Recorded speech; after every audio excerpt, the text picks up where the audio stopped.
Hello students, नमस्ते। मैं अलका राय आपको इस वीडियो भाग 1 में कश्मीरी लोकप्रिय संत कवयित्री ललद्यद के द्वारा लिखे गए वाक पढ़ाऊंगी, समझाऊंगी एवं शिक्षा के उद्देश्य की पूर्ति करूंगी। ठीक है, तो सर्वप्रथम हम संत कवयित्री ललद्यद के जीवन परिचय को संक्षेप में जानेंगे।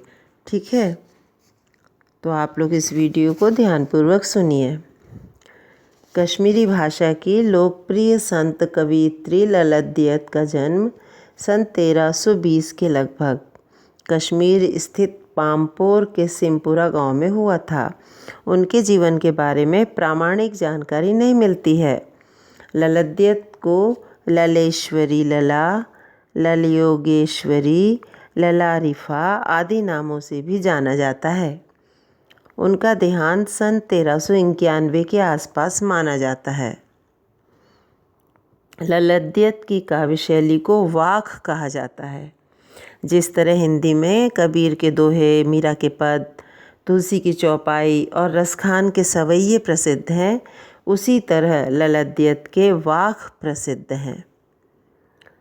अपने वाकों के जरिए उन्होंने जाति और धर्म की संकीर्णताओं से ऊपर उठकर भक्ति के ऐसे रास्ते पर चलने पर जोर दिया जिसका जुड़ाव जीवन से हो। उन्होंने धार्मिक आडंबरों का विरोध किया और प्रेम को सबसे बड़ा मूल्य बताया। लोक जीवन के तत्वों से प्रेरित ललद्यद की रचनाओं में पंडिताऊ भाषा, संस्कृत और दरबारी भाषा के बोझ से दबी फारसी के स्थान पर जनता की सरल भाषा का प्रयोग हुआ है। यही कारण है कि ललद्यद की रचनाएं सैकड़ों सालों से कश्मीरी जनता की स्मृति और वाणी में आज भी जीवित है। वे आधुनिक कश्मीरी भाषा का प्रमुख स्तंभ मानी जाती हैं।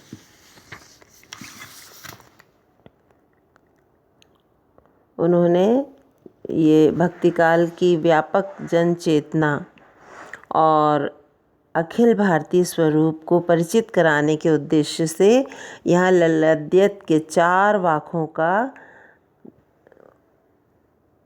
वाकों का वर्णन किया जा रहा है। पहले वाक में ललद्यद ने ईश्वर प्राप्ति के लिए किए जाने वाले अपने प्रयासों की व्यर्थता की चर्चा की है। दूसरे में बाह्य आडंबरों का विरोध करते हुए यह कहा कि अंतःकरण से संभावी होने पर ही मनुष्य की चेतना व्यापक हो सकती है। जब मनुष्य संभावी होता है, स्वयं को नियंत्रित रखता है, तब वह संभावी होता है, तभी उसे आत्म बोध होता है, तभी उसकी आत्मचेतना जागृत होती है। दूसरे शब्दों में इस मायाजाल में कम से कम लिप्त होना चाहिए। तीसरे वाक में कवयित्री के आत्मालोचन की अभिव्यक्ति है। वे अनुभव करती हैं कि भवसागर से पार जाने के लिए सत्कर्म ही सहायक होते हैं। सत्कर्मों के द्वारा ही हम इस जीवन से मुक्ति पा सकते हैं। भेदभाव का विरोध और ईश्वर की सर्वव्यापकता का बोध चौथे वाक में उन्होंने किया है। ललद्यद ने आत्मज्ञान को ही सच्चा ज्ञान माना है। ठीक है, तो पहला वाक है, रस्सी कच्चे धागे की खींच रही मैं नाव, जाने कब सुन मेरी पुकार, करे देव भव सागर पार।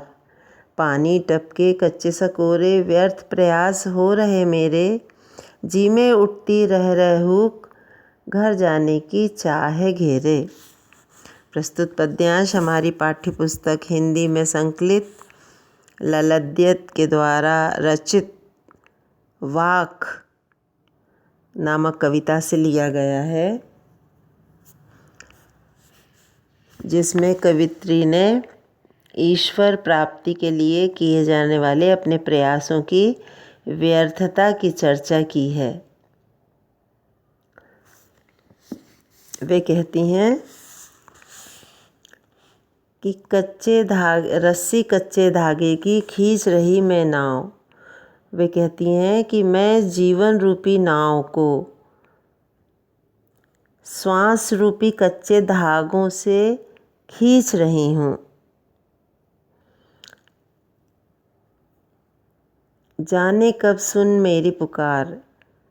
और ईश्वर से प्रार्थना करती हैं कि ये ईश्वर मेरी कब प्रार्थना सुनेंगे। करे देव भव सागर पार। वे कब मुझे इस संसार रूपी सागर से मुक्ति दिलाएंगे। पानी टपके कच्चे सकोरे व्यर्थ प्रयास हो रहे मेरे। वो कहती हैं कि मैं ईश्वर को प्राप्त करने के लिए तरह तरह के धार्मिक कर्मकांड रूपी व्यर्थ प्रयास कर रही हूँ। ये मेरे प्रयास कच्चे सकोरे के समान हैं जिनसे पानी टपक रहा है, अर्थात मुझे इन व्यर्थ प्रयासों से असफलता हाथ लग रही है। मैं ईश्वर को नहीं प्राप्त कर पा रही हूँ। जी में उठती रह हुक, जिसके कारण मेरे मन में ईश्वर को प्राप्त करने न कर पाने का रह कर दुख होता है। रह कर कसक उठती है। घर जाने की चाह घेरे। मुझे ईश्वर घर जाने की इच्छा मुझे सता रही है। मुझे ईश्वर घर जाने की इच्छा सता रही है। भाव यह है कि कवित्री इस संसार रूपी सागर से मुक्त होना चाहती है। संसार रूपी जीवन मरण के बंधन से मुक्त होकर ईश्वर के पास जाना चाहती है।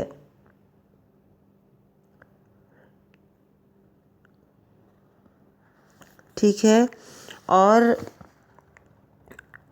ईश्वर प्राप्ति के लिए जो वो प्रयास करती हैं उन्हें वो व्यर्थ बता रही हैं। वो कहती हैं कि धार्मिक अनुष्ठान जो ईश्वर प्राप्ति के लिए हम करते हैं वह सब व्यर्थ हैं। ठीक है, भावार्थ समझ में आया स्टूडेंट्स। दूसरा वाक है, खा खा कर कुछ पाएगा नहीं, न खाकर बनेगा अहंकारी। सम खा तभी होगा संभावी, खुलेगी साकल बंद द्वार की। कवित्री कहती हैं कि खा खा कर मनुष्य कुछ नहीं पाएगा और न खाकर बनेगा अहंकारी। संसार की माया मोह में लिप्त रहकर कुछ नहीं पा पाएगा और यदि त्यागी बनेगा तो अहंकारी हो जाएगा। इसलिए न तू ज़्यादा खा और ना ही तू त्यागी बन। सम खा। सम खा अर्थात संभावी बन,